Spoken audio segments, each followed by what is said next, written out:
Hi, I'm Dobby the Fixing Elf. Welcome to What's in My Toolbox, the series where I show you the tools I use to repair cars and fix things. And in this installment we have these wire cutters, and they're mainly used for cutting cable ties and such, but also cut through wire quite easily and quickly. As you can see, a short work of this wire.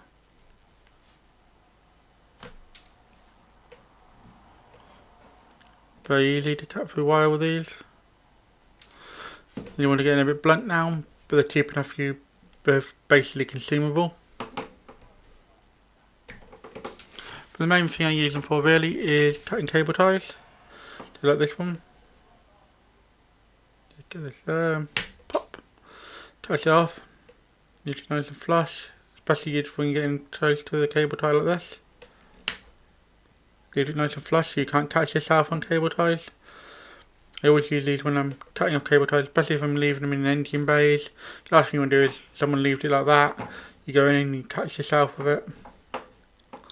Not good. Yeah. This is my final thoughts on these little cable tie cutters. They are really good. Great for getting rid of the cable ties, as I showed you earlier. Useful for cutting small wires as well. I want to go too thick on the wire gauge on these, but they are quite handy for that as well. I usually keep these in the toolbox and just whip them out when I need them. They're quite small as well, and like I said, they're fairly cheap. I think this set cost me about £4, and they're consumable, so you use them and abuse them until you don't need them anymore, or they don't work anymore, should I say, and then you just buy a new set. If you enjoyed this video, why not drop a like?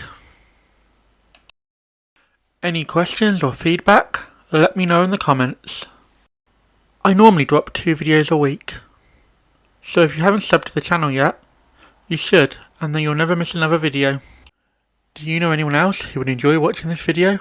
Then feel free to share it with them. Thanks for watching until the end. Have a sensational day.